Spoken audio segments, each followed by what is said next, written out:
Salt for souls ஊழியம் தேவராஜ்யத்தை உலகெங்கும் கட்டி எழுப்ப அநேக சுகமளிக்கும் கூட்டங்கள் நடத்தி ஆவிக்குரிய ஆசீர்வாதங்களை கொடுத்து கொண்டிருக்கிறது.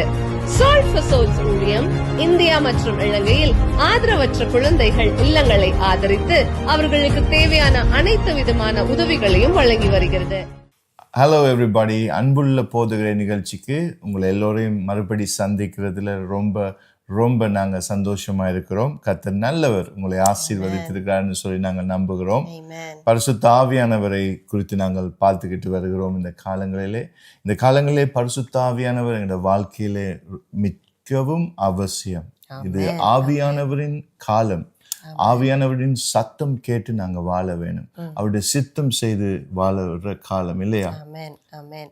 ஸோ நாங்கள் கடந்த வாரத்தில் நாங்கள் பார்த்தோம் எழுப்புதல் எப்படி வருகிறது. எழுப்புதல் வரும் முதலாக நாங்கள் மனம் திரும்புதல் அவசியம் என்பதை குறித்து நாங்கள் கடந்த வாரத்திலே பார்த்தோம். 3 காரியங்களை குறித்து பார்த்தோம்.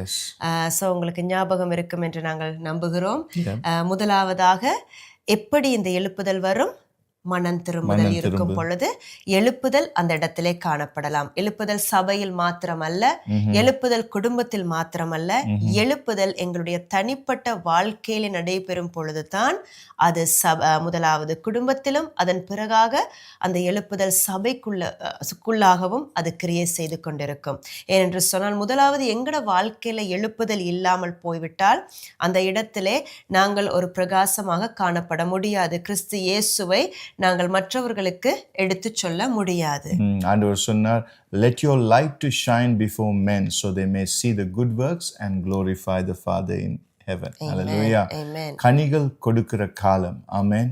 மறைவா இருக்கக்கூடாது. ஆமென், ஆமென். இந்த காலத்துல நாங்கள் கனிகள் கொடுத்து கர்த்தரை உயர்த்தும் காலம் இது. ஆமென். சோ இரண்டாவதாக நாங்கள் பார்த்த காரியம், பாவம் எங்கள் வாசலிலே உட்கார்ந்திருக்கும் பொழுதும் அதை எப்படி நாங்கள் மேற்கொள்ள முடியும்? பரிசுத்த ஆவியானவர் இல்லாமல் எங்களால் அந்த பாவத்தை மேற்கொள்ள முடியாது என்பதை குறித்து நாங்கள் பார்த்தோம். மூன்றாவதாக உங்களுக்கு ஞாபகம் இருக்கிறதா நாங்கள் இதை குறித்து பார்த்தோம் என்று? எதை குறித்து பார்த்தோம்? பரிசுத்த ஆவி உதவியின்றி பாவத்தை நாங்கள் வெல்ல முடியாது. பரிசுத்த ஆவியானவருடைய உதவி இல்லாமல் எங்களுடைய வாழ்க்கையில இந்த பாவத்தை ஜெயிப்பதற்கு எங்களால் முடியாது. நாங்கள் தனியா யுத்தம் செய்ய ஒரு நாளும் முடியாது. இயேசு கிறிஸ்து சொன்னார், without me you can do nothing. என்னை தவிர உங்களால் ஒன்றும் செய்ய முடியாது. இயேசு சொன்னார், நான் இந்த உலகத்தை விட்டு போக முந்தி உங்களுக்கு இன்னொருவர் என்னை போல உங்களுக்கு அனுப்புகிறேன். அவர் வரும் பொழுது அவர் உங்களுக்கு எல்லாத்தையும் வெளிப்படுத்துவார். ஆமென். அவர்தான் பரிசுத்த ஆவியானவர். சோ இன்றைய நாளிலே நாங்கள் இதை குறித்து பார்க்க போகிறோம். எங்கள் பாவங்கள் தேவனுடைய சத்தத்தை கேட்க முடியாதபடிக்கு ஒரு தடைக்கல்லாக இருக்கிறதா? எங்களுடைய வாழ்க்கையில நாங்கள் நினைக்கலாம், ஏன் இந்த ஆசீர்வாதத்தை என்னால் பெற முடியாமல் இருக்கிறது? தேவ சத்தத்தை ஏன் என்னால பெற முடியாமல் இருக்கிறது? அநேகர் சொல்லுவாங்களே, தேவன் என்னோடு இப்படி பேசினார், இப்படி வண்ணமோ அந்த வண்ணமாக பேசினார், நான் அந்த குரலை கேட்டேன் என்று அநேகர் சொல்லுவாங்களே. ஆனால் ஏன் எனக்கு மட்டும் தேவனுடைய சத்தத்தை கேட்க முடியாமல் இருக்கிறது என்று நாங்கள் அநேகர் கேள்விகளை எழுப்பிக் கொண்டிருக்கலாம். சில நேரம் சிலாக்கள் யோசிப்பாங்க, ஆண்டவர் சில மனுஷங்களோட மட்டும்தான் பேசுவாரா, இல்லாட்டி எல்லோரோடையும் பேசுவார்? சிலவங்க நினைப்பாங்க, பாஸ்டரோட மட்டும்தான் தேவன் பேசுவார், அப்படி இல்லாட்டி மிகவும் பரிசுத்தமாக இருந்தாதான் தேவன் பேசுவார். பரிசுத்தமாக இருக்க வேண்டும். ஆனால் எப்படி நாங்கள் இந்த பரிசுத்தத்தை அடைய முடியாத படிக்கு, தேவ சத்தத்தை கேட்க முடியாத படிக்கு எங்க வாழ்க்கையில என்ன இருக்கிறது? எதை நாங்கள் திருத்தி கொள்ள வேண்டும்? ஏதோ ஒரு ஸ்க்ரூ டைட் ஆக்குனாதான் அந்த இடத்துல அது ஒழுங்காக செயல்பட முடியும், கம்ப்ளீட்னஸ் இருக்கும். அதே மாதிரி எங்க வாழ்க்கையில இன்றைய தினத்தில் ஆண்டவர் பேசிக்கொண்டிருக்கிறார், எதை நாங்கள் சரிப்படுத்த வேண்டும், எந்த இடத்தை சரிப்படுத்த வேண்டும், எங்களுடைய வாழ்க்கையில நாங்கள் என்னென்ன காரியங்களை விட்டு நாங்கள் விலக வேண்டும். ஹல்லேலூயா, ஹல்லேலூயா. பாவத்தை விட்டு விலக வேண்டும். சிலருடைய வாழ்க்கையில ஹிடன் சின்ஸ் இருக்கலாம், யாருக்குமே தெரியாது. ஒரு இருட்டு அறை. நீங்க சொல்லலாம், ஆண்டவரே நான் இந்த அறைக்கு வாங்க, ஆண்டவரே அந்த அறைக்கு வாங்க, ஆனா இந்த அறைக்குள்ள நீங்க வராதிங்க, அது நான் ஹேண்டில் பண்றேன் ஆண்டவரே சொல்லி சில பாவங்கள் எங்களோட வாழ்க்கையில எங்கேயோ மூலையில இருந்திருக்குது. அது தேவ சத்தத்தை கேட்காமல் அது தடை செய்கிறது. ஆமென். அல்லேலூயா. அதை குறித்து நாங்கள் பார்ப்போம். ஏசாயா 59 அதிகாரத்தில் 2வது வசனம், உங்கள் அக்கிரமங்களே உங்களுக்கும் உங்கள் தேவனுக்கும் நடுவாக பிரிவினை உண்டாக்குகிறது. உங்கள் பாவங்களே அவர் உங்களுக்கு செவி கொடாதபடிக்கு அவருடைய முகத்தை உங்களுக்கு மறைக்கிறது. அல்லேலூயா. அக்கிரமங்கள்னு சொல்லும் பொழுது பார்ப்போம் அதை கொடுத்து, அக்கிரமங்கள், நாங்கள் எங்களோட வாழ்க்கையில அக்கிரம செய்கைக்காரர்களே என்னை விட்டு அகன்று போங்கள். ஏன்னா அக்கிரமம் சொல்லும் பொழுது அது அநேக காரியங்களை குறிக்கிறது. இன்றைக்கு எங்களுடைய வாழ்க்கையிலே மன்னிப்பு கொடுக்க முடியாத தன்மை காணப்படுகிறதா? மற்றவர்கள் எங்களுக்கு ஏதாகிலும் செய்திருந்தால் அது எங்களுக்கு வேதனையை கொடுத்து அதனூடாக ஒரு காயம் எங்களுக்குள் வருஷங்கள் தோறும் அது காணப்படுகிறதா?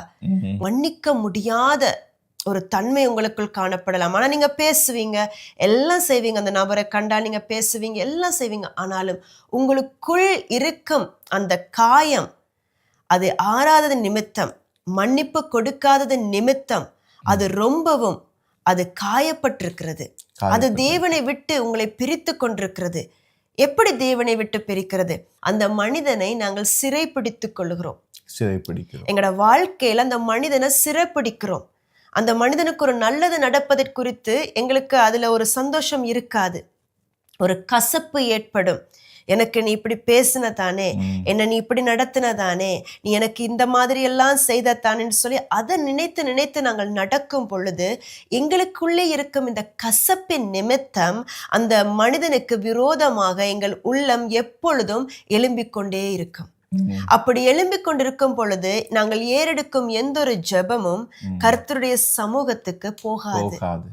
தேவன் எங்களுக்கு செவி கொடுக்க மாட்டார். ஏனென்றால் எங்களுக்குள்ளே மனம் திரும்புதல் இல்லை, மன்னிப்பு கொடுக்கும் இருதயம் இல்லை.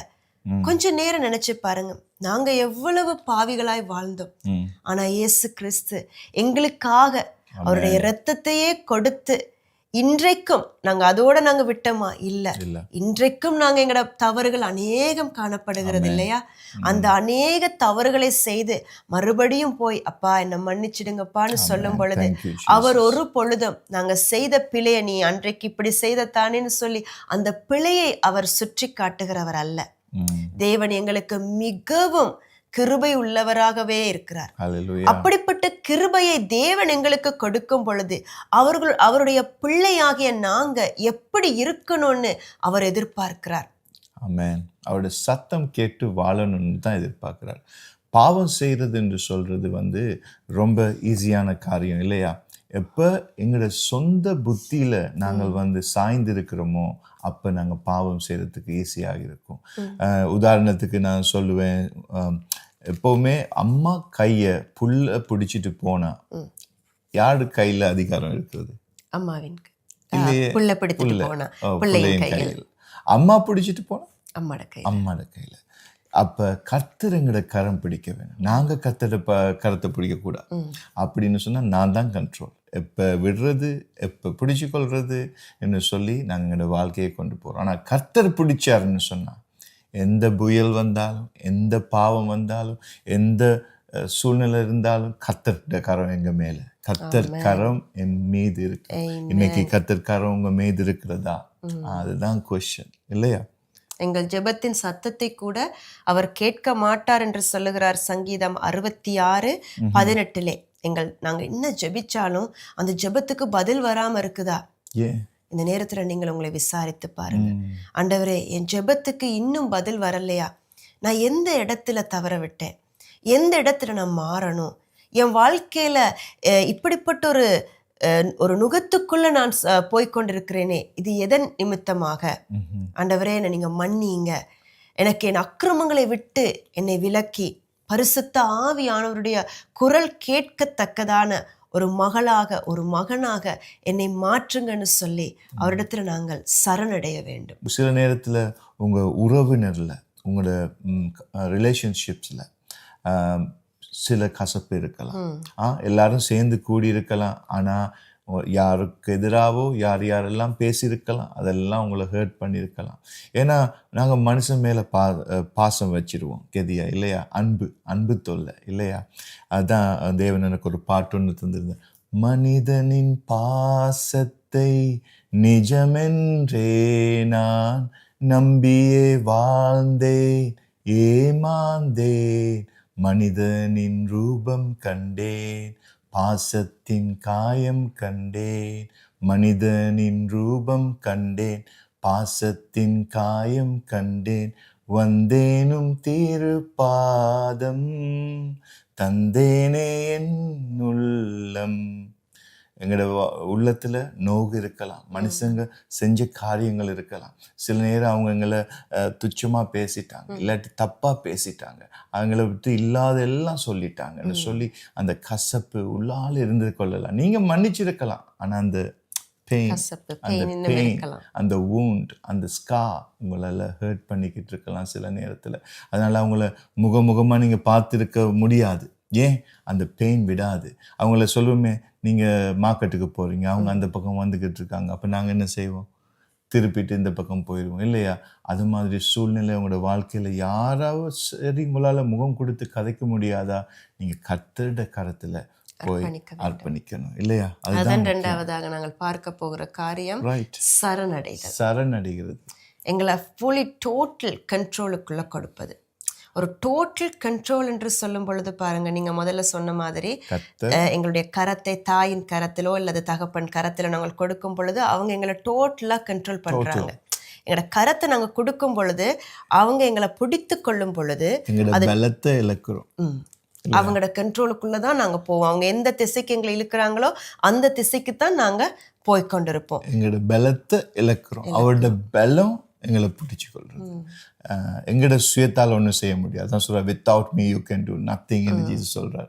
அப்ப என்ன நடக்கும்? பிடிச்சு கொண்டாங்கன்னா அப்ப நாங்க எங்கட சிந்தையின்படி நாங்கள் நடக்க மாட்டோம். அவங்களோட திட்டத்தின்படி அவங்க எங்க போகணுமோ அந்த இடத்துக்கு தான் நாங்களும் போவோம். அதான் தேவனுடைய வார்த்தையில சொல்லுகிறார், தன் சுய சிந்தையின் மேல் சார்ந்திராமல் தேவனை சார்ந்திருப்பவன் தேவனால் அறியப்பட்டொருவனாயிருக்கிறார். தன் சுய சிந்தையின் மேல் சாயாமல் தேவனை சார்ந்திருக்கிற மனிதன் தேவனால் அறியப்பட்டவனாய் இருக்கிறான்.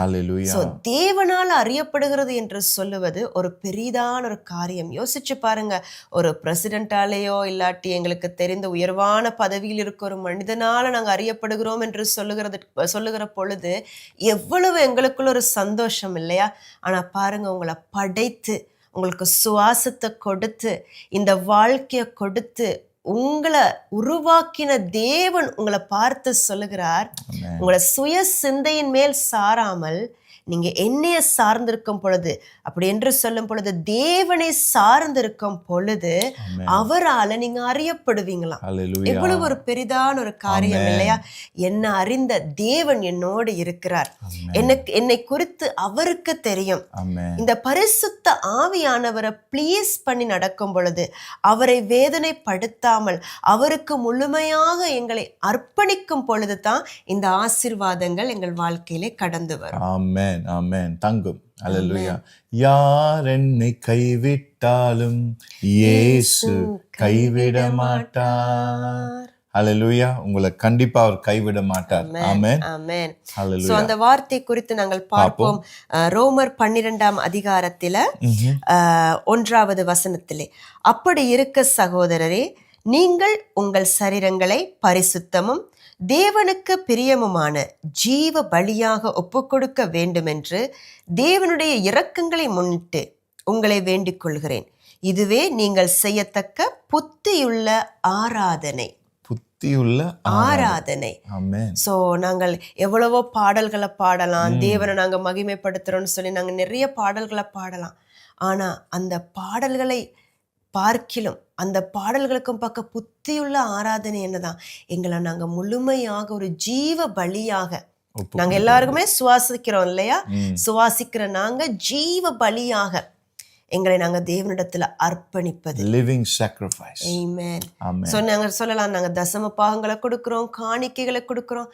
அதை போலவே அதை பார்க்கிலும் எங்களை நாங்கள் தேவனிடத்துல அர்ப்பணிக்கும் பொழுது, அப்பா இந்த ஜீவியத்தை எனக்கு தந்திருக்கிறீங்க, இந்த சுவாசத்தை எனக்கு தந்திருக்கிறீங்க, இந்த வாழ்க்கையை எனக்கு தந்திருக்கிறீங்க, நானே உங்க கரத்துல என்ன அர்ப்பணிக்கிறேன், நான் முழுவதும் உங்களோட ஆண்டவரேன்னு சொல்லி ஏசப்பாவுக்கு நாங்க எங்களை அர்ப்பணிக்கும் பொழுது பரிசுத்த ஆவியானவர் Hallelujah. எங்கள் வாழ்க்கையிலே செயல்பட்டு அவர் எங்களை அழகான முறையில, நாங்க நினைச்சிருப்போம் இவ்வளவுதான் செய்யலாம், இந்த கெப்பாசிட்டி தான் எனக்கு இருக்குது, இவ்வளவுதான் என்னுடைய பலன். ஆனா ஆவியானவர் சொல்லுகிறார், நான் உனக்குள்ளே வரும் பொழுது நீ பலனடைந்து Hallelujah. நீ எல்லா இடங்களிலும் ஒரு சாட்சியாக மாறும்படி யார் செய்வாராம்? நான் செய்வேனா? இல்ல, இயேசு செய்வார். பரிசுத்த ஆவியானவர் செய்வார். ஹல்லேலூயா. நீங்க பேசிக்கிட்டு இருக்க நேரத்தில் ஒரு காட்சி அப்படியே போய்கிட்டு இருக்குது. ஒப்பு கொடுத்தேன் உந்தன் பாதத்தில் கண்ணீரால் நினைக்கிறேன் கர்த்தாவே என்று சொல்லி அந்த மரியாள் வந்து இயேசுட பாதத்தில் வந்து அவரோட கண்ணீரால கழுவி கூந்தலால அதை துடைத்து அவ அர்ப்பணிக்கிறா பாருங்க, சரணடைந்தேன் என்று சொல்லி, அவரோட பாதம் மட்டும் போதும் என்று சொல்லி. இந்த காலங்களும் கூட என்ன நிலைமையில நாங்கள் இருந்தாலும் பரவாயில்ல, என்ன ஆசைகள், என்ன தேவைகள், என்ன விருப்பங்கள் எங்களுக்குள் இருந்தாலும் அந்த சரணடைகிறவங்களோட பாதத்தில் எங்களை எல்லாத்தையும் ஒப்பு கொடுத்து, நீங்கள் போதும் ஏசப்பா, உங்கள் பாதம் எனக்கு போதும், உங்கள் பிரசன்னம் எனக்கு போதும், உங்கள் ஆவியானவர் எனக்கு போதும், நீங்கள் தான் எனக்கு வேணும் அப்பா, உங்கள் விருப்பம் என் வாழ்க்கையில் நிறைவேற வேணும் என்று சொல்லி உங்களை ஒப்பு கொடுத்து பாருங்க, காரியங்களை வாய்க்க செய்வார். ஆமென். அந்த காரியம் தான் இன்னைக்கு எங்களுக்கு ரொம்ப கஷ்டமான ஒரு காரியமாக இருக்கிறது. எங்களை ஒப்பு கொடுப்பது கஷ்டம். எல்லாமே தாரோம் ஆண்டவரே, எல்லாமே செய்யறோம் ஆண்டவரேன்னு நாங்க சொல்லுவோம். சபையில் இருக்கும் பொழுது ஆண்டவர் போதகரோடாக பேசும் பொழுது உடனே அர்ப்பணிப்பு. ஆண்டவரே நான் என்னை அர்ப்பணிக்கிறேன், இந்த நாளிலிருந்து நான் தகப்பனே உங்க பிள்ளையா நான் மாறி வாழ போறேன். ஆனா அதற்கு பிறகாக நாங்கள் வீட்டுக்கு வரும் பொழுது பிரச்சனைகளை கண்டு, சூழ்நிலைகளை கண்டு, எல்லாவற்றையும் கண்டு நாங்கள் கலங்கி போயிடுவோம். வேலைக்கு போகணும், ஜப்புக்கு போகணும், நேரம் இல்லை, பில்ஸ் பே பண்ணணும், நான் போகாட்டி யாரு போகணும்? வைஃப் சொல்லுவா, ஒரு 1 hour ஜெபிச்சுட்டு போக இயலாத, கர்த்தருக்கு முதலிடம் கொடுத்து போக இயலாதுன்னு கேட்பாங்க இல்லையா வைஃப்மார்கள். ஆனால் புருஷன்மார்களே, உங்களோட வீட்டில் நீங்கள் அந்த தலைவர் ஸ்தானத்துக்கு வர வேணும். உங்களோட பிள்ளைகளுக்காக ஜெபிங்க, வைஃபுக்காக ஜெபிங்க, கர்த்தருக்கு முதலிடத்தை கொடுத்து உங்களோட உத்தியோகங்கள், தொழில்கள், வேலைகள், காரியத்தில் நீங்கள் ஈடுபடலாம். ஏன்னா நீங்க அப்படி தேவனுக்கு முதலிடத்தை கொடுத்து நீங்கள் போகும் பொழுது நீங்க மாத்திரமல்ல வேலைக்கு போவது, உங்களுக்கு முன்பதாகவே ஆவியானவர் செயல்படுவார். உங்களுக்கு முன்பதாக அந்த தினத்திலே யாராகிலும் உங்களுக்கு விரோதமாக எழும்புவார்களா இருந்தால், யாராகிலும் ஒரு பிரச்சனை அந்த இடத்திலே கொண்டு வர விரும்புகிறவர்களாக இருந்தால் என்ன செய்வார்? நீங்கள் தேவனுக்கு முதலிடத்தை கொடுக்கும் பொழுது பரிசுத்த ஆவியானவர் உங்களுக்கு முன்பதாக அந்த இடத்திலே போய் எல்லாவற்றையும் செய்து அவர் உங்களுக்காக வழக்காடுவார். அவர் எல்லாவற்றிலும் உங்களுக்கு ஜெயத்தை கொடுப்பார். அந்த நாளை நீங்க பாருங்க, எப்படி ஒரு ஆசீர்வாதமான நாளாக இருக்கும். அந்த இடத்துல நீங்க வேலைக்கு போகும் பொழுது, ஆண்டவரே நான் இன்றைக்கு உங்களுக்கு முதலிடத்தை கொடுத்துட்டு நான் அதிகாலையில் நான் உங்களுக்கு ஜெபிச்சுட்டு உங்களோட பேசிட்டு நான் வந்தேன். இன்றைக்கு என்னுடைய வேலை எல்லாமே மற்ற நாளைகளுக்கு பார்க்கிலும் சீக்கிரமாக செய்த மாதிரி இருக்குதே, எல்லாமே சீக்கிரமாக முடிந்த மாதிரி இருக்கிறது. உங்களுக்கு எதிராக இருக்கிறவங்க கூட உங்களோட சார்பில் வருவாங்க. ஆனால் நீங்கள் ஜெபிச்சுட்டு போங்க, அந்த நாள் கூட உங்கள்கிட்ட கடன் எடுத்தவங்க வந்து கடனை திருப்பி தருவாங்க. எங்கெங்கெல்லாம் உங்களுக்கு காசு வர இருக்கிறதோ நீங்கள் ஜெபிச்சுட்டு போங்க, அந்தந்த இடங்கள்ல இருந்து தானாகவே உங்களை தேடி இந்த காசு வரும். அல்லேலூயா. எந்த இடங்கள் எல்லாம் உங்களுடைய காரியங்கள் தடைப்பட்டு கொண்டிருக்கிறதோ ஆண்டவரிடத்துல சொல்லுங்க, பரிசுத்த ஆவியானவரே நீங்க எனக்குள்ள வாங்க, நீங்க செயல்படுங்க, உங்களுக்கு நான் என்னைய முழுமையா அர்ப்பணிக்கிறேன், நீங்க எங்க குடும்பத்துல எல்லாவற்றையும் செய்யுங்கன்னு அவருக்கு டோட்டல் கண்ட்ரோலை கொடுத்து பாருங்க. உங்க குடும்ப வாழ்க்கையா இருக்கட்டும், உங்களோட தொழிலா இருக்கட்டும், உங்க ஊழியங்களா இருக்கட்டும், பரிசுத்த ஆவியானவருக்கு முதலிடத்தை கொடுக்கும் பொழுது அந்த இடத்துல எல்லாமே அழகாக நடக்கும். நாங்கள் எந்த ஊழியக்காரரா இருக்கலாம், நீங்கள் ஒரு ஊழியக்காரரா இருக்கலாம், ஊழிய பாதையை தேவனிடத்திலே அர்ப்பணித்து பாருங்கள். நாங்க எங்களுக்கு இந்த மாதிரி செய்ய வேண்டும், அப்படி செய்ய வேண்டும் என்ற அநேக விருப்பங்கள் இருக்கலாம், தவறல்ல. ஆனாலும் அது தேவ திட்டமா, தேவனுக்கு பிரியமா, பரிசுத்த ஆவியானவருக்கு இது பிரியமான காரியமா என்று நீங்கள் ஆராய்ந்து அவருக்கு முன்னிடத்தை கொடுத்து நீங்கள் செயல்படும் பொழுது கர்த்தர் உங்கள் ஊழிய பாதையிலே கூட அவருடைய கரத்தை வைத்து அவர் பெரிய காரியங்களை செய்ய ஆரம்பிப்பார். நீங்கள் தனிப்பட்ட ஜெப அறையிலே ஆவியானவரை நோக்கி பார்க்கும் பொழுது இந்த ஆவியானவர் அக்கினி அபிஷேகத்தோடு கூட வந்து, நீங்கள் இவ்வளவு காலமாக ஊழியத்திலே சோர்வு அடைந்திருக்கிறீங்க, ஆனா தேவன் உங்களை பார்த்து சொல்லுகிறார், நீ எழுந்து புறப்படு, Amen. என் ஒளி உன் மீது வந்தது. Hallelujah. அவருடைய பிரகாசம், அவருடைய ஆவியானவருடைய வழி நடத்துதல் உங்களுடைய வாழ்க்கையில வரப்போகிறது. அதற்கு நீங்கள் தேவனுக்கு அர்ப்பணிக்கும் பொழுது தேவனுடைய பார்வையிலே நீங்கள் தயவு பெற்று அவர் உங்களிடத்திலே வந்து எல்லாவற்றையும் அவர் நடப்பிக்க போகிறார். ஆமென். ஹல்லேலூயா. ஆமென். உங்கள் துக்கம் சந்தோஷமாய் மாறும் ஆவியானவர் வரும் பொழுது. ஹல்லேலூயா. கவலைகள், கண்ணீர், பிரச்சனைகள் எல்லாம் மறைந்து விடும். நாங்கள் கவலைப்பட தேவையில்லை. காரணம் பரிசுத்த ஆவியானவர் எங்களுக்கு இருக்கிறார். ஆமென். அவர் எங்களுக்குள் இருக்கிற நேரத்தில் எங்களுக்கு எதிராய் யார் எழும்பலாம்? எது தேவன் அன்பில் இருந்து எங்களை பிரிக்கும்?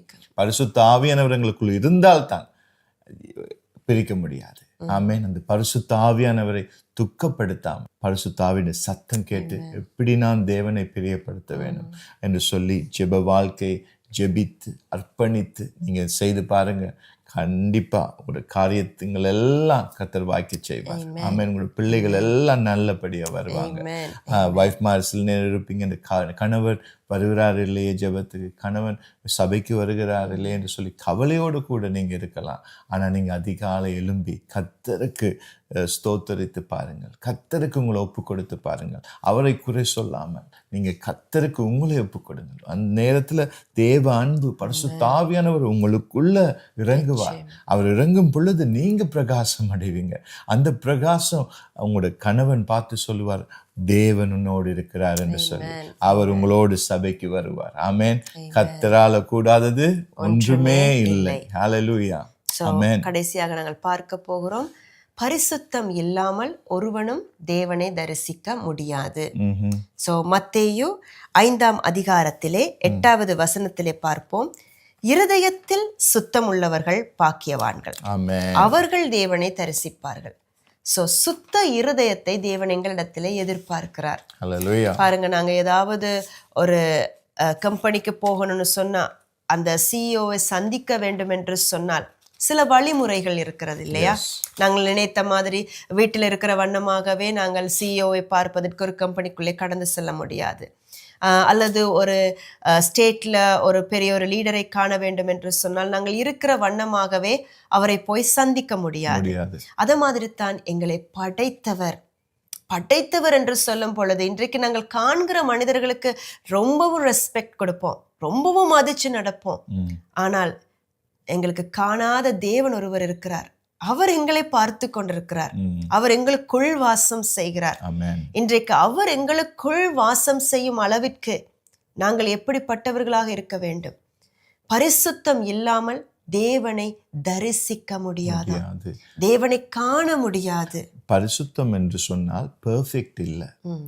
நீங்க எல்லாத்துலயும் நீங்க தான் சரியா இருக்கணும்னு சொல்லி நீங்க அப்படி கவனிச்சுட்டு வரக்கூடாது. அது அப்படி இல்லை. ஏன்னா உங்களால் அது முடியாது. யாராலையும் இந்த கட்டளைகளை கமாண்ட்மெண்ட்ஸ்களை தேவனுடைய வசனத்தை யாராலையும் அவங்களோட ஸ்ட்ரெங்தால முடியாது. ஆனா பரிசுத்த ஆவியின் வரும் பொழுதுதான் பரிசுத்த ஆவியானவர் எங்களை பரிசுத்தமாக்குவார். ஆமென். It is not by our effort, எங்களுடைய செயல்களால் இல்லை. நாங்க அதை எழுதி எழுதி எழுதி 10 கட்டளையில ஒட்டி வச்சுட்டு இந்த நாளும் அதை பார்க்கறதுனால இல்லை. பரிசுத்த ஆவியானவர் எங்களுக்குள் வரும் பொழுது அது பூர்ணம் உங்களுக்கு ஆகும். அநேகர் இன்னைக்கு நீங்க இந்த நிகழ்ச்சியை பார்த்து கொண்டிருக்கும் பொழுதும் உங்களுடைய வாழ்க்கையில உங்களை அறியாமலேயே சில கனெக்ஷன்ஸ்கள் வந்திருக்கிறது. அந்த கனெக்ஷன்ஸ்களை உங்களால இந்த காலங்களிலே உங்களால் அதை முறிக்க முடியாமல் இருக்கிறது என்று அது ஆழமாக போயிருக்கிறது. ஆனால் இயேசுவினிடத்திலே இன்றைக்கு நீங்கள் உங்களை அர்ப்பணிக்கும் பொழுது, இயேசுவின் இரத்தத்தை நீங்கள் உங்களுடைய வாழ்க்கையில பேசும் பொழுது, இயேசுவானவரிடத்திலே நீங்கள் மனம் திரும்பும் பொழுது அந்த எழுப்புதல் உங்களுக்குள்ளே வரும். உங்களால விட முடியாத அந்த கனெக்ஷன்ஸ்கள், உங்களால விட முடியாத அந்த தொடர்புகள், இயேசுவானவர் வரும் பொழுது, பரிசுத்த ஆவியானவர் வரும் பொழுது, அந்த பிசாசின் காரியங்கள்ல இருந்து, இருளின் காரியங்கள்ல இருந்து, இருளின் தொடர்புகளில் இருந்து ஆண்டவர் உங்களை டிஸ்கனெக்ட் பண்ணி அவருடைய பாதத்திலே, அவருடைய வழிகளிலே அவர் நடத்தி கொண்டு போவார். இது உங்களால செய்ய முடியாது தனி. இவ்வளவு காலமும் நீங்கள் ரொம்ப செயல்பட்டிருக்கிறீங்க.